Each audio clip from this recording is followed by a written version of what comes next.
창세기는요, 이제 총 50장으로 되어 있는데 이 50장으로 되어 있는 창세기는 두 개로 이렇게 구분해서 우리가 읽을 수가 있습니다. 1장부터 11장까지는 모든 역사가, 모든 것이 시작되는 그 이야기가 거기에 담겨 있습니다.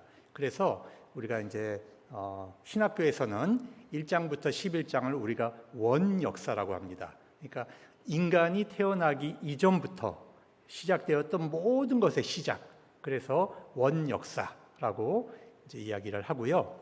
그 다음에 12장에서 50장까지는 족장들의 역사라고 이야기를 하는데, 이 족장들의 역사에는 네 사람의 중요한 족장이 등장하는데, 우리가 알고 있는 아브라함, 이삭, 야곱, 요셉, 네 사람의 삶의 이야기가 쭉 이제 등장을 합니다. 그런데 이 원역사에서는 주로 어떤 이야기들이 이제 기록이 되냐면, 사람들은 누구나 인간이라면 누구나 깊은 질문을 합니다.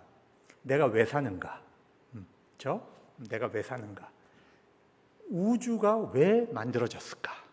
그리고 이 어마어마한 우주 속에 지금 이 시점에 20세기, 21세기에 우리가 살아가는데 나는 무슨 목적을 가지고 이 세상을 살아가고 있는가 하는 것에 대한 질문이 우리가 가지고 있어요. 근데 이건 쉽게 누가 답을 해주지 않습니다. 그렇죠? 또 내가 이 땅을 살아가면 하나님께서 나에게 주신 사명이 있는데 도대체 이 사명은 무엇일까? 우리가 또 질문을 하게 됩니다. 그리고 우리가 살아가면 그냥 편안하게 행복하게만 사는 게 아니잖아요. 그죠? 우리 삶 속에는 많은 고통이 있고요. 참 견디기 힘든 그런 고통을 겪을 때도 있어요. 그러면 이 고통은 왜 왔을까? 이 고통은 왜 시작이 되었을까?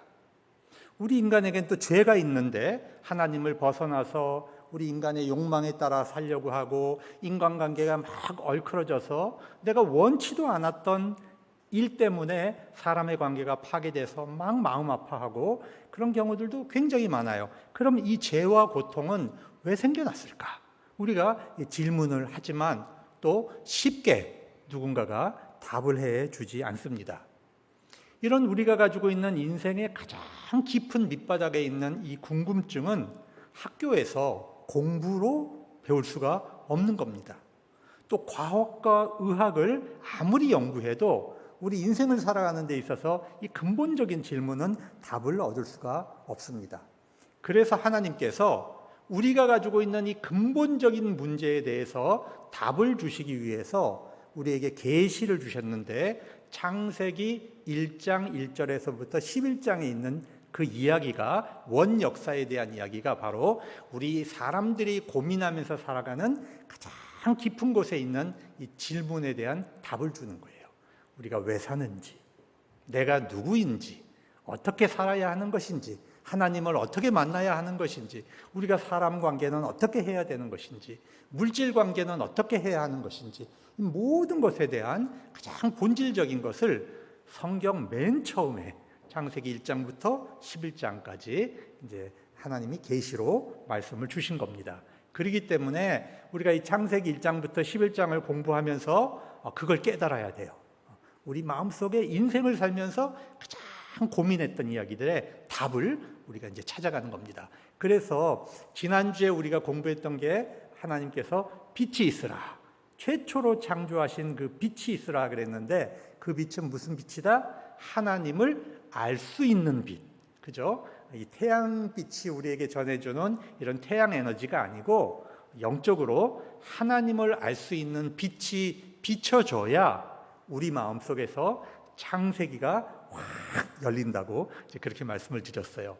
그래서 우리가 이제 하나님을 만나고 하나님께 말씀을 듣고 하나님의 뜻을 깨닫고 하나님과 대화하고 하나님께 예배 드릴 수 있는 이 모든 출발은 어디서 시작되는가? 하나님께서 자기를 열어서 보여주시는 이 빛, 이 계시의 빛으로부터 우리가 이제 시작이 되는 건데, 오늘은 하나님의 형상으로 사람이 지음을 받았다 그랬는데, 도대체 이 하나님의 형상은 무엇인가 하는 것을 우리가 이제 살펴보려고 하는 겁니다.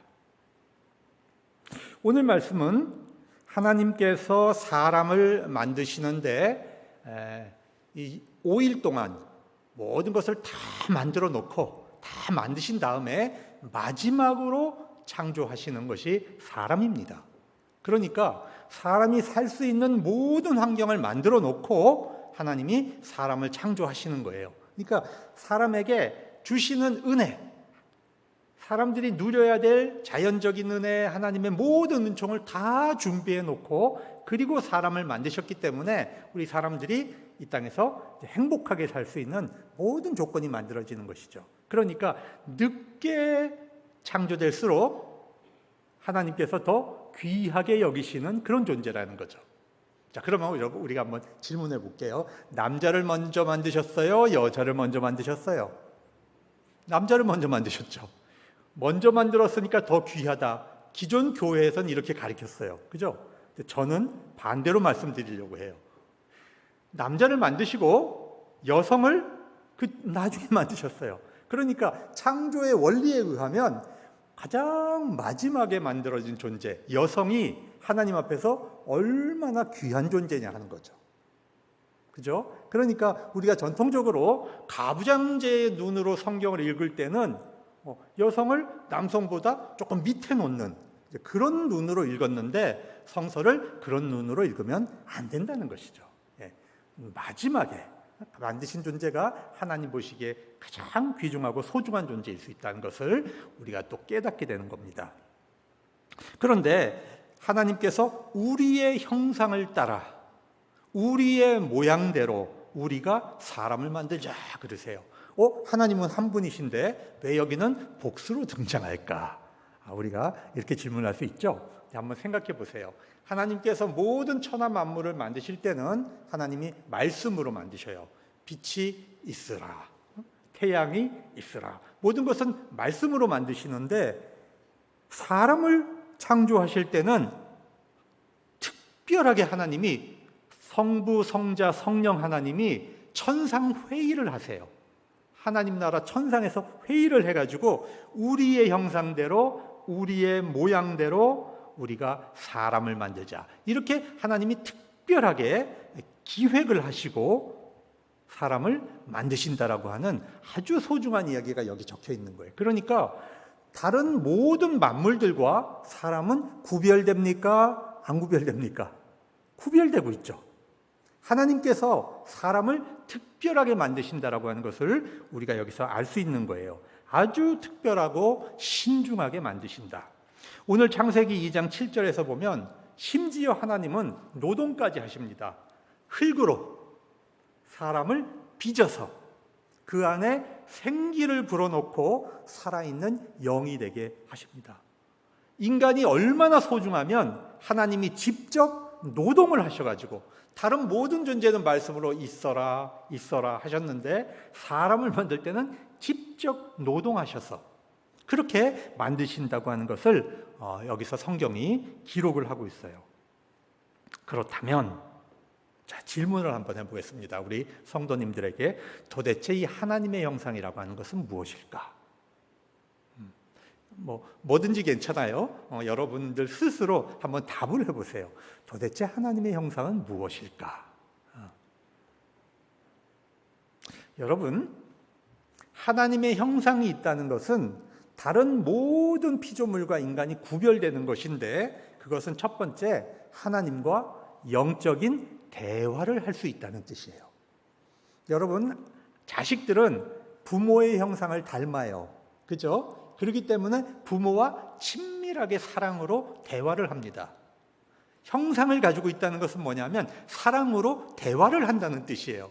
그러니까 하나님의 형상을 우리가 가지고 있다는 것은 하나님과 친밀하게 대화를 할 수 있다는 거예요.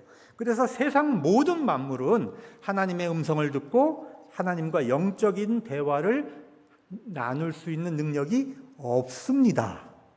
그런데 유일하게 사람만이 하나님께서 만드신 모든 만물을 대표해서 창조주 하나님을 예배하고 창조주 하나님께 기도하면서 영적인 대화를 나누고 사랑을 나눌 수 있는 그런 존재라는 거죠. 아, 그렇구나. 인간이 정말 특별하게 창조된 것은 하나님과 영적인 대화를 하고 하나님을 예배하기 위해서 인간은 하나님의 형상을 받았구나. 자, 우리가 이 대목에서는 아멘 해야 돼요. 아무나 예배할 수 있는 게 아니라는 거예요. 예배할 수 있다는 것은 아주 특별한 하나님의 은총을 받은 존재라고 하는 것이죠. 그런데 이 하나님의 형상을 받으면 또 한 가지 복이 따라오는데, 오늘 본문 말씀을 읽지는 않았지만 28절에 이렇게 말해요. 하나님이 그들에게 복을 주시며 하나님이 그들에게 이르시되 생육하고 번성하여 땅에 충만하라. 땅을 정복하라. 바다의 물고기와 하늘의 새와 땅에 움직이는 모든 생물을 다스리라. 이렇게 축복을 주시죠. 그러니까 하나님의 형상을 받았다는 두 번째 특징은 뭐냐 하면요, 하나님의 대리자로서 이 자연 모든 만물을 잘 보살피는 능력을 우리가 부여받는 겁니다. 그래서요, 우리가 창세기를 읽다 보면 아담이 얼마나 놀라운 능력을 가지고 있냐 하면요, 모든 자연 만물에게 이름을 지어줍니다. 그죠? 개가 오면 개라고 지어주고, 물론 이제 여기서 얘기하는 것은 제가 한국식으로 표현을 하는 거예요. 이제 아담은 다른 식으로 불렀겠지만 모든 만물을 이름을 지어주는 능력을 받는 거예요. 여러분 한번 생각해 보세요. 내가 지금 이름이 있는데, 제 이름이 정병준이에요. 근데 제가 태어나면서부터 내 이름 정병준이야, 그리고 제가 태어났나요? 아니죠. 우리 부모님이 저에게 이름을 주셨든지 아니면 우리 조부님이 주셨든지 누군가가 우리에게 이름을 주신 겁니다. 그렇죠? 이름을 지어준다라고 하는 것은 뭐냐 하면 보살피는 권한을 가지고 있는 거예요. 부모님이 이름을 지어줄 때는 보살피는 권한을 갖는 겁니다. 자, 이게 굉장히 중요한 의미가 있는데요. 우리가 일제시대 때 일본 사람들이 우리 이름을 다 뺏어갔어요. 창씨개명을 하게 했죠. 무슨 얘기입니까? 일본 사람들이 우리 백성들의 생존권과 주권을 다 찬탈해 갔기 때문에 자기들이 이름을 지은 거예요. 자기들 식대로. 근데 하나님께서 우리에게 모든 만물의 이름을 지어줄 수 있는 그런 능력을 주신 건데, 왜? 우리에게 하나님의 형상이 있기 때문에 그래요. 그러니까 우리는 자연의 노예가 되어서 살면 안 되는 거예요. 우리가 물질의 노예가 되면서 살아도 안 되는 거예요. 돈의 노예가 되어서는 안 되는 거죠. 굉장히 중요한 하나님의 대리자로 살아라 하는 것이 바로 형상입니다. 그래서 우리 사람들에게는 문화적인 사명이 있어요. 모든 생물과 만물을 보살피고 다스리고 문화를 창조하고 자연과 더불어 사랑하는 겁니다. 그런데 불행하게도 인간이 죄를 지으면서 우리 안에 있는 하나님의 형상이 깨어졌어요. 그래서 어떤 신학자는 완전히 깨어졌다 이렇게 주장하고요, 어떤 신학자는 흔적은 그래도 남아있다 이렇게 주장하고, 다양하지만 어쨌든 하나님께서 우리에게 주신 하나님의 형상이 죄로 인해서 깨어진 거예요. 손상된 겁니다. 그래서 사람들은 그때부터 하나님을 예배하지 않으려고 합니다. 보세요. 가인이 계속 도망다니잖아요. 정착해서 하나님께 예배를 못 드리고 도망다니잖아요. 왜 그랬을까요? 예배에 실패했기 때문에. 예배드리자가 예배에 실패했기 때문에 동생 아벨을 죽여버리잖아요. 그 벌로 온 만물을 떠돌아다니는 그런 존재가 되는 겁니다. 여러분, 예배에 실패하면 하나님과 교제를 가질 수가 없어요. 그렇게 되면 인간은 이 탐욕에 빠져서 자연을 파괴하고 지구 생명 전체를 위협합니다. 보세요. 오늘날 이 전 세계에 하나님이 창조하신 자원이 왜 이렇게 파괴되고 엉망이 되어버렸습니까? 왜 코로나19가 터지고, 왜 전쟁이 터지고 물자가 부족하고 이렇게 자연 환경이, 비가 갑자기 내리고 더워집니까? 이것이 바로 하나님께서 주신, 인간에게 주신 하나님의 형상을 가지고 잘 보살펴야 되는데, 죄로 인해서 하나님의 형상이 깨지니까 자연 만물을 파괴하고 탐욕스럽게 가지려고 하는 거예요. 이러면서 자연이 파괴되는 것입니다. 성도 여러분, 우리가 하나님께 예배할 수 있는 것은 정말 큰 축복입니다. 하나님께서 하나님의 형상으로 창조하신 이유가 바로 하나님은 우리를 만나고 싶어 하시기 때문에 그래요. 예배를 통해서 만나고 싶어 하시기 때문에. 우리는 예배하면서 하나님께서 우리에게 주신 형상을 잘 유지하고 하나님의 형상을 잘 보존할 수 있기를 주님의 이름으로 축원합니다. 자, 하나님은 인간을 지으실 때 하나님의 형상으로 존귀하게 지으셨는데 다른 한편 흙을 재료로 사용하셨습니다. 무슨 얘기입니까? 따라서 인간은 하나님처럼 되려고 하는 교만을 부리지 말고 우리가 흙이라는 사실을 늘 알고 살아야 된다는 거예요. 존귀하지만 우리는 뭐다? 우리는 흙이다. 그래서 하나님 앞에 교만하지 말고 겸손하게 살아가야 하는 겁니다. 자, 제가 상상의 이야기 하나를 들려드리겠습니다. 미래의 어느 날 이 지구의 생명과학자들이 다 모여가지고 토론을 했습니다. 그중 대표 한 사람이 과학자를 대표해서 하나님을 찾아가서 자신들의 결정사항을 이렇게 말했답니다. 하나님, 우리는 이제 인간을 복제할 수도 있고 생명을 창조할 수도 있습니다. 하나님은 이제 다른 별에 가서 일하시고 이 지구는 우리 과학자들에게 다 맡겨주십시오. 이제 이렇게 통보를 했답니다. 그래서 하나님이 이렇게 말씀하신대요. 좋다. 그러면 내가 한 가지 제안을 하마. 우리가 인간을 만드는 한번 시합을 해보자. 좋습니다. 그럼 이렇게 하자. 내가 태초에 아담을 창조할 때와 똑같이 니네가 한번 해봐라. 문제 없습니다. 그래서 이 과학자들은 인간 한 사람을 만드는 데 필요한 흙을 다 이렇게 모아가지고 실험실로 탁 들어가려고 했대요. 이때 하나님이 이렇게 말씀하셨다 그럽니다. 이봐, 그렇게 하면 안 되지. 내 흙 갖고 하지 말고 네 흙 갖고 해. 그렇게 말씀하셨다 그래요. 자, 이게 무슨 얘기냐 하면요. 사람은 아무리 많은 발명을 해도 유에서 유를 만드는 거예요. 있는 것에서 있는 것을 만드는 겁니다. 사람에게는 하나님의 형상이 있기 때문에 하나님을 흉내내요. 그래서 뭔가를 만듭니다. 새로운 것을 계속 발명해냅니다. 근데 그걸 창조라고 하지 않아요. 우리는 발명이라고 합니다. 왜? 있는 것에서 하나님이 만들어 놓으신 것 안에서 우리가 새로운 것을 발명해가는 것이지 없는 것을 있게 하는 것이 아니라는 겁니다. 여러분, 하나님은 없는 것을 있게 하시는 분입니다. 참 이게 놀라운 것입니다.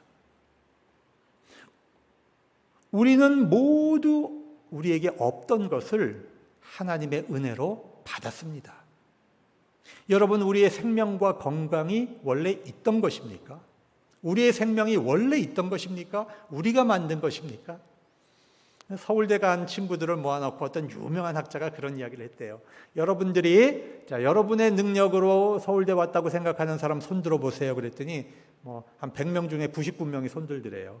그래서 이 학자가 아주 야단을 쳤다는 거예요. 너희가 여기에 있기까지 너희의 부모님들의 희생과 너희가 머리 좋게 태어나게 한 부모님의 은혜와 사랑이 있는데 어떻게 니네가 니네 힘으로 여기 있다고 생각하느냐. 너희 같은 세상을 가지고 어떻게 생각을 가지고 세상을 섬길 수 있겠느냐. 그렇게 야단을 쳤다고 합니다. 여러분, 우리는 사실 아무것도 우리 것이 없어요. 가만히 한번 생각을 해보세요. 하나님을 믿는 믿음, 이게 원래 우리 안에 있던 것입니까? 교회가 없었으면 우리 안에 이런 믿음이 성장했을까요? 주님의 몸된 교회, 이 모든 것이 우리의 것이 아니었고 하나님의 은혜로 우리에게 주신 것입니다. 또한 우리의 육체와 재산과 지식이 영원한 것은 하나도 없습니다. 하나님의 은혜가 아니면 우리가 인생을 살면서 남긴 것이 하나도 복될 것이 없어요. 여러분, 우리가 은혜 가운데 살기 때문에 우리가 살면서 남기는 신앙의 유산, 우리의 언어, 우리의 자식들에게 남겨지는 기억, 이런 것이 다 복된 은혜가 되는 것이죠. 하나님의 은혜가 아니면 우리의 삶이 절대 복될 수가 없는 것입니다.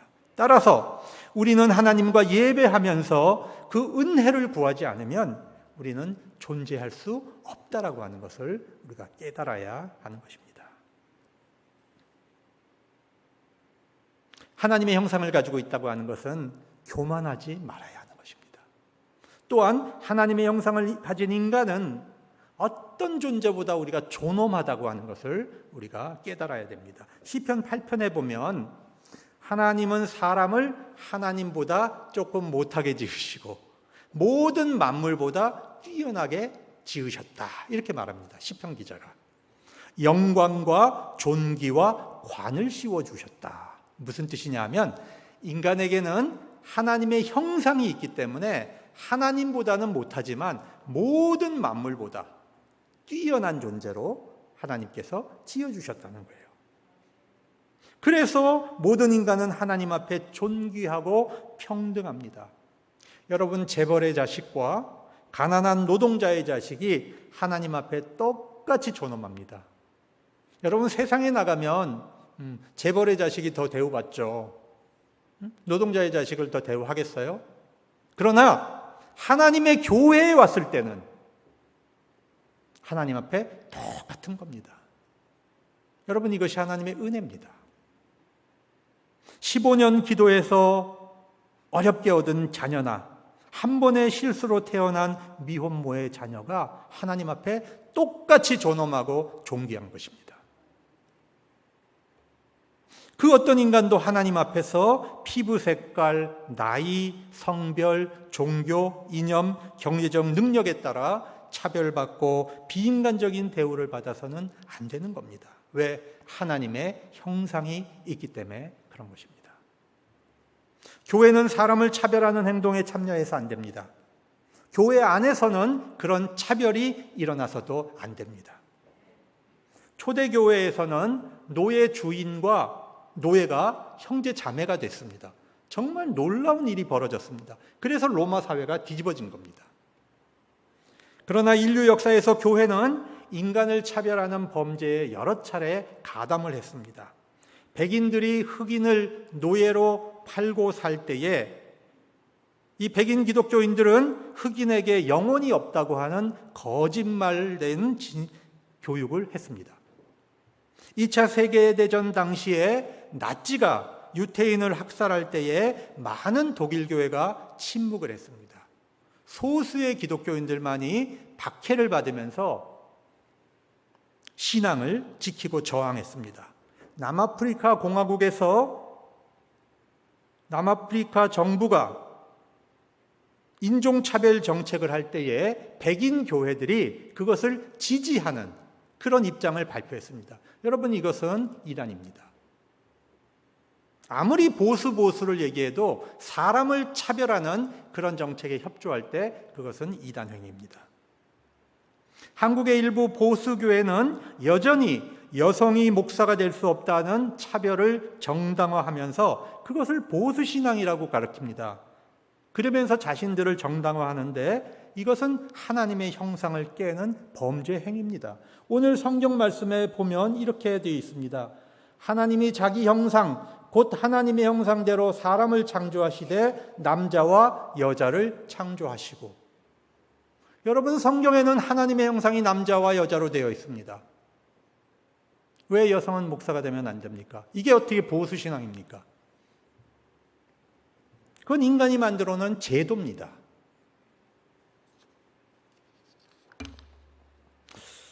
어거스틴은 사랑의 질서가 있다, 이런 말을 했습니다.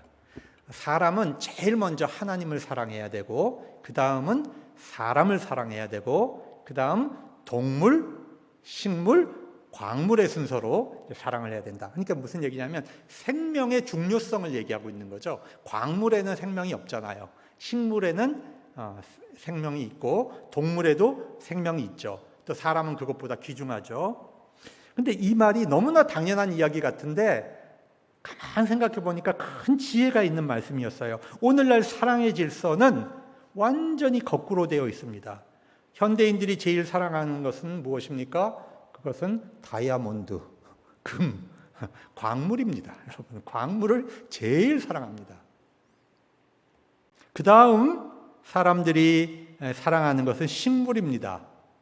특별히 한국 사람들 먹는 것을 사랑하는데 맛있는 것, 몸에 좋은 것 있다 그러면 막 2시간, 3시간도 가요. 차 타고 가서 먹고 옵니다. 그 다음 사랑하는 것은 동물입니다. 애완동물을 사람보다 더 소중하게 여깁니다. 자기 개가 사람을 무는데 물린 사람보다 자기 개가 더 중요해요. 그리고 그 다음에 사람을 놓고 마지막으로 그 마음에 하나님 두기를 싫어합니다. 여러분, 이 사랑의 질서가 완전히 거꾸로 되어버렸기 때문에 우리 인간의 삶이 행복하지 못한 겁니다. 하나님의 형상에 따라 이 사랑의 질서가 있는 것인데 완전히 이게 현대인들은 거꾸로 되어버렸다는 것입니다. 유엔의 인권선언에 보면 인류는 하늘이 부여한 존엄성과 동등하고 양도할 수 없는 권리를 가지고 있다. 유엔 인권선언인데요. 이것은 인간이 하나님의 형상을 지녔다라고 하는 성경 말씀에 근거해서 만들어진 그런 선언입니다. 그래서 누가 뭐라고 해도 사람이 꽃보다 아름답다. 이런 얘기를 우리가 할 수 있는 거죠. 왜 사람이 꽃보다 아름다운가? 그것은 하나님의 형상을 지니고 있기 때문에 그래요. 성도는 사람을 귀하게 여겨야 합니다. 특별히 성도는 성도를 귀하게 여겨야 됩니다. 왜? 하나님께서 성도를 귀하게 여기세요. 특별히 성도의 죽음을 귀하게 보신다 그랬어요. 여러분, 우리 옆 사람을 한번 이렇게 얼굴을 보시고 한번 이렇게 보시고 한번 따라해 봅시다. 당신의 눈은 별보다 아름답습니다. 당신의 얼굴은 꽃보다 아름답습니다. 우리 교회는 정말 사람을 귀하게 여기는 그런 교회가 될 수 있기를 바랍니다. 여러분, 좀 미운 짓을 해도 저 안에 하나님의 형상이 있구나. 우리가 그렇게 귀하게 여기는 교회가 될 수 있기 바랍니다. 자, 그러면 이 죄로 인해서 깨어진 하나님의 형상은 어떻게 회복될 수 있는가? 하나님께서 그 죄 지어서 하나님의 형상을 잃어버린 이 사람들을 불쌍하게 여기셨죠. 그래서 구약 시대에 여러 가지 방법으로 족장들을 통해서 하나님의 형상을 회복하기 위한 여러 가지 길을 만드셨어요. 그런데 신약 시대에 와서 바로 하나님의 형상을 완전히 회복시킬 수 있는 특별한 하나님의 방법을 택했는데 그것이 바로 예수 그리스도를 이 땅에 보내주시는 겁니다. 여러분, 죄인은 어떻게 사는가? 로마서 1장 23절에 보니까 하나님의 영광을 썩어질 사람과 짐승과 버러지 형상의 우상으로 바꾸어 놓았다. 자, 하나님의 형상이 깨진 인간들은 이렇게 사는 겁니다. 하나님의 형상을 사람과 짐승과 버러지의 우상의 형상으로 바꾸어 놓았다. 온 천지가 우상 숭배하는 곳이잖아요. 우리가 돈을 섬기는 것도 우상 숭배거든요. 여러분, 일본 가보세요. 온 천지가 신이잖아요. 그런데 그리스도가 하나님의 형상이다. 이 고린도후서 4장 4절에 이렇게 되어 있습니다. 그리스도는 하나님의 형상이니라. 골로새서 1장 15절, 그는 보이지 않는 하나님의 형상이요. 히브리서 1장 3절, 이는 하나님의 영광의 강체시요 그 본체의 형상이시라. 자, 우리 인간에게는 하나님의 형상을 찾을 수가 없어요. 그래서 하나님께서 예수 그리스도를 사람으로 보내셔서 완전하게 깨어지지 않은 완전한 하나님의 형상이 어떤 것인지를 우리에게 보여주신 거예요. 그래서 우리가 예수님을 믿으면 그 예수님의 형상이, 완전한 형상이 우리 안으로 들어오게 되어 있습니다. 그 다음부터 우리는 어떻게 살아야 돼요? 예수님의 형상을 닮아가야 되는 거예요. 닮아가는 것. 사도 바울이 말씀하잖아요. 너희 마음에 이 마음을 품으라. 곧 예수 그리스도의 마음이니. 이게 뭐예요? 하나님의 형상이란 말이에요. 예수님의 마음이 하나님의 형상이란 말이에요. 여러분, 우리가 신앙생활하는 것은 예수 믿고 구원받는 거예요. 근데 이 구원에는 두 가지 종류의 구원이 있어요. 부끄러운 구원이 있어요. 간신히 구원받는 거예요. 그 사람 인격도 안 바뀌고 예수 믿었는데 사람이 변화가 안 돼. 옛날에 그 나쁜 습성, 악한 습성, 자기 안에 있던 죄악된 습성 하나도 안 바뀌어. 구원이야 받겠죠. 부끄러운 구원. 근데 하나님이 그걸 기뻐하실까요? 아니에요. 하나님이 우리 성도들에게 원하고 계시는 것은 무엇인가? 너희 안에 예수 그리스도의 형상을 본받아라. 좀 예수님 좀 닮아라. 우리가 예수쟁인데, 그리스도인인데, 이름에는 예수가 들어가고 그리스도가 들어가는데 왜 하나도 안 닮았냐? 왜 하나도 안 닮았냐? 여러분, 우리가 성숙한 구원을 받는다는 것은 하나님의 형상을 우리가 회복해 가는 거예요. 우리 안에. 지금부터 우리 신앙의 목표가 생겨야 돼요. 여러분, 지금부터 우리 신앙의 목표가 생겨야 되는데 그게 뭐다? 예수님의 형상을 본받는 것이다. 예수님을 본받는 것이 우리 인생의 최대의 목표가 되어야 되는 겁니다. 여러분, 이것이 하나님이 기뻐하시는 것이고 하나님이 우리 인생을 창조하신 목적인 것입니다. 이 목적을 알고 예수 믿어야죠. 그러니까 여러분, 지금부터 한번 결심을 해보세요. 잠깐 눈을 감고 하나님 앞에 한번 기도해 보세요. 하나님, 제가 지금부터 그리스도를 닮는 삶을 살겠습니다. 비록 모자라고, 비록 미치지 못하고 실수하고 넘어질 수 있지만 하나님, 제가 결심합니다. 결단합니다. 성령님의 능력으로 예수 닮게 인도하여 주십시오. 예수님의 이름으로 기도합니다. 이제 결심하셨잖아요, 여러분. 지금부터 성령님께서 여러분이 지금 결단한 것을 계속 기억나게 하실 거예요. 기억나게 하실 때마다 여러분이 그때마다 고쳐야 돼. 조금씩 고쳐나가다 보면 우리가 알지 못하게 우리 얼굴에서 하나님을 알게 하는 빛이 비춰진단 말이에요. 그래서 믿지 않는 사람들이 그걸 봐야 교회 가면 저렇게 되는구나. 우리 마음에서 우리도 모르는 사이에 하나님을 알게 하는 그 빛이 마치 그 탕자의 아버지의 그 손에서 하나님을 알게 하는 빛이 나오듯이 우리의 얼굴과 우리의 삶과 우리의 행동에서 그 빛이 나와야 우리 원미동 교회가 부흥한다 이거죠. 그게 안 되면 교회가 부흥할 수가 없어요.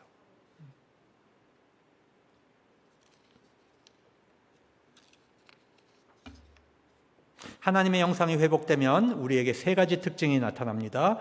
에베소서 4장 24절에 보니까 이렇게 되어 있습니다. 하나님을 따라 의와 진리의 거룩함으로 지으심을 받은 새 사람을 입으라. 하나님의 형상이 회복되면 첫 번째 의로워진다. 의롭게 살게 된다는 거죠. 그래서 예수님을 닮아가기 시작하면 거짓말하는 게 진짜 싫어져요. 거짓말하는 거. 작은 거짓말도 전에는 그냥 슬쩍슬쩍 했는데 걸려, 이렇게 거짓말하는 게. 그냥 가능한 거짓말 안 하고 하나님이 거짓말 안 하고 이 상황을 잘 해결하게 해주십시오. 지혜해 주십시오. 그렇게 하나님 앞에 기도하게 돼. 왜? 솔직히 얘기하면 또 손해가 오잖아요. 그죠? 그렇다고 또 거짓말하는 건 양심에 가책되잖아요. 그때는 하나님의 지혜를 구해야 돼요. 하나님, 지혜롭게, 의롭게 이 상황을 해결하게 해주십시오. 이렇게 하나님과 가까워진단 말이에요. 거짓말하고 불의를 행하는 것을 싫어하는 성품이 우리 안에서 자라게 된다. 두 번째, 말씀을 사랑하게 돼요. 말씀을 사랑하고 진리를 따라 사는 것이 점점 좋아집니다. 예배당에 나와서 하나님 말씀 들으면 즐거워. 야, 몰랐던 것을 깨닫는구나. 야, 저건 내가 진짜 모르고 살았는데 평생 똑같은 메시지를 들었는데 오늘은 새롭네. 날마다 새로워, 말씀이. 그런 성품이 생겨나요. 세 번째는 거룩하게 성화된다는 거죠. 의로워진다. 두 번째, 말씀을 사모하게 된다. 세 번째, 성화가 일어난다. 이게 예수 닮는 사람의 특징인 것입니다. 사랑하는 여러분, 교회는 그리스도의 형상을 닮아가기 위한 사람들이 모여 있어야 됩니다. 이 교회 안에서 내 명예가 좀 뽐내고 내 이름이 좀 뽐나고 내가 좀 자랑할 것이 생기고 그거 하기 위해서 교회에 모이기 시작하면 그 교회는 희망이 없어요. 어떻게 하든지 내가 예수 닮아야지. 그런 분들이 쫙 교회에 모여서 교회 공동체를 이루면 원미동 교회가 이 부천을 구원하고도 넘치는 교회가 될 줄로 믿습니다. 자, 네 번째로 하나님의 형상을 지닌 사람은 하나님을 아버지로 섬기면서 살아갑니다. 하나님을 아버지로, 진정한 아버지로 섬기면서 살아갑니다. 사람은 그 부모 형상을 닮아요. 우리 애기들, 우리 담임 목사님이 애기들 축복 기도할 때 이렇게 불러낼 때 보면 세상에 붕어빵이야. 그거 뭐 어떻게 그렇게 닮아? 그죠? 희한하게 닮잖아요. 하나님의 형상을 지녔다는 것은 우리가 하나님을 아버지로 모시고 산다는 거예요.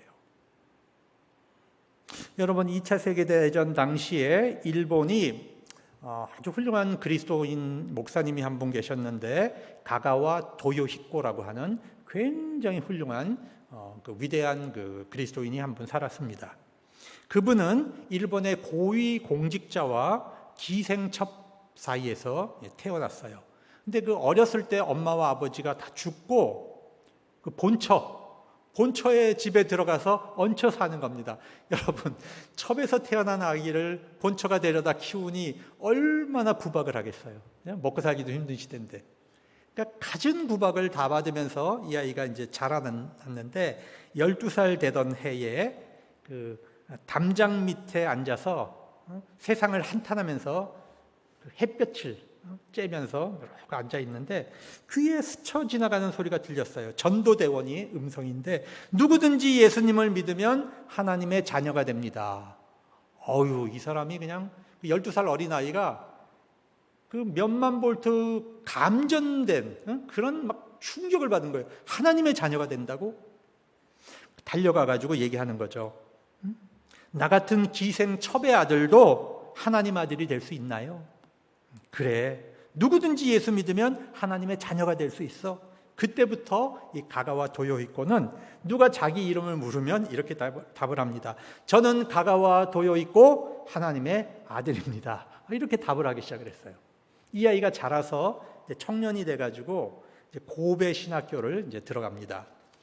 고베 신학교 2학년이 됐죠. 여러분, 우리 인생이라고 하는 것은 그렇게 순탄한 것이 아니잖아요. 폐결핵에 걸렸어요. 그 당시 폐결핵은 죽는 병입니다. 불치의 전염병이죠. 모든 사람이 피합니다. 교회를 가도 우리 교회 안 나와줬으면 나는 눈치예요. 신학교를 갔더니 교장 선생님이 좀 학교를 그만두고 병을 다 치료하고 오게, 자네를 위해 기도하겠네. 참 말이야 부드럽지만 무슨 얘기예요? 떠나라는 얘기잖아요. 여기 오지 말라는 얘기잖아요. 그러니까 이 가가와 도요히코가 너무 고통스러운 거예요. 내가 남에게 병을 옮길 정도로 부주의한 사람도 아닌데 예수 믿는 사람들끼리도 이렇게 야박하구나.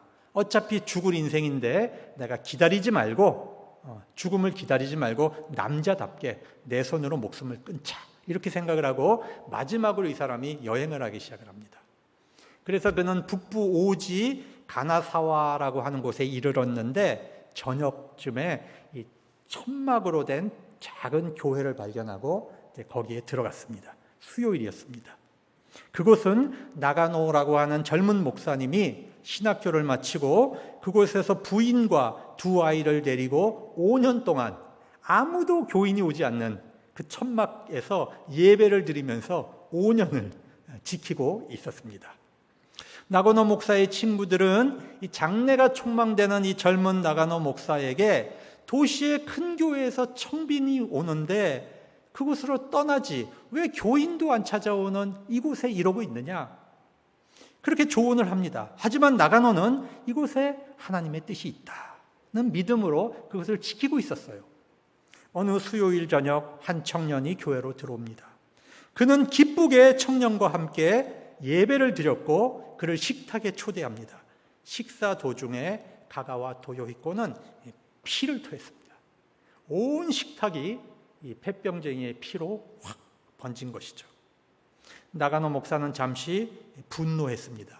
아니, 내가 이렇게 친절하게 대해 주었는데 자신이 폐병 환자인 것을 숨기면서 다른 사람이 피해받는다는 것을 모른단 말인가? 나의 어린 자녀들도 있는데 그러나 나가노 목사는 마음을 다시 고쳐먹었어요.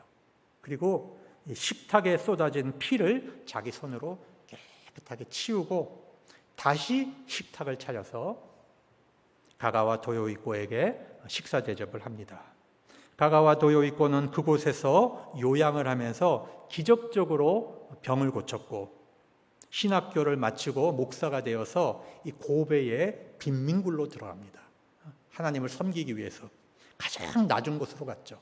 인생의 막장에서 살아가는 사람들에게 예수의 사랑을 몸으로 실천합니다. 술주정뱅이, 장녀들, 오갈 데 없는 거렁뱅이들 다 모아서 보살피는 거예요. 그곳 사람들은 잘 먹지 못해서 늘 변비 때문에 고생을 하다가 가가와 도요이코를 찾아옵니다. 그러면 그는 직접 자기 손으로 그 변비를 다 꺼내서 해결을 해줍니다. 심지어는 항문에 입을 대고 녹이는 일까지 있었습니다. 어느 날 기자가 찾아와서 물어요. 도요이코 선생님, 인간은 누구에게나 존엄성이 있는데 그렇게까지 해야 됩니까? 이때 도요이코 목사님은 대답을 합니다. 나의 선생님은 나의 죽음의 핏덩이를 자기 손으로 치우기까지 했습니다. 나는 배운 대로 합니다. 자, 이 가가와 도요이코는 일본 군인들이 중국을 침략해서 중국의 못된 짓을 하는 것을 깨닫고 중국의 빈민굴로 들어가서 같은 사랑을 실천합니다. 이 이야기를 들은 장개석 총통의 부인 송미령 여사가 가가와 도요이코에게 큰 감명을 받아서 함께 성경 공부도 하게 되죠. 그리고 일본이 패망해서 쫓겨갈 때에 수많은 곳에서 일본 사람들이 타살되고 매를 맞고 그런 일들이 벌어집니다. 그런데 중국에서는 일본인들을 안전하게 고국에 돌아가도록 그렇게 배려를 해줬어요. 장개석 총통이 종전포고령 제1호를 내렸는데 귀국하는 일본인에게 보복하는 사람은 중죄에 처하겠다라고 하는 것입니다. 여러분, 이것은 바로 가가와 도요이코 목사가 중국인들에게 보여주었던 예수 그리스도의 사랑과 무관하지 않는 그런 결정이었던 것입니다. 첩의 자식이라도 기생의 자식이라도 자신이 하나님의 사랑을 받는 형상인 것을 깨달을 때 그는 위대한 그리스도인으로 바뀔 수 있는 것입니다. 폐병에 걸린 사람이라도 하나님의 형상이었기 때문에 거부하지 않고 그를 받아주었던 나가노 목사님이 있었기 때문에 일본을 밝히는 가가와 도요이코가 탄생할 수 있었던 것이죠. 사랑하는 여러분, 우리는 질문합니다. 나는 누구인가? 나는 무엇 때문에 사는가? 내가 신앙생활을 하는 최종 목표는 무엇인가? 저와 여러분은 하나님의 형상으로 지음받았고 예수 그리스도를 통해서 우리는 그 하나님의 형상을 회복했습니다. 그러나 완전하지 않아요.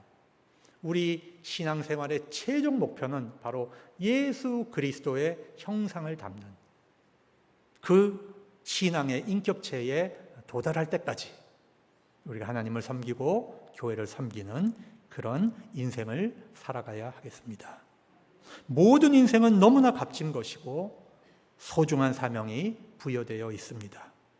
내 안에서 하나님의 형상을 발견하고 변화되는 새로운 인생을 사시기를 주님의 이름으로 축원합니다.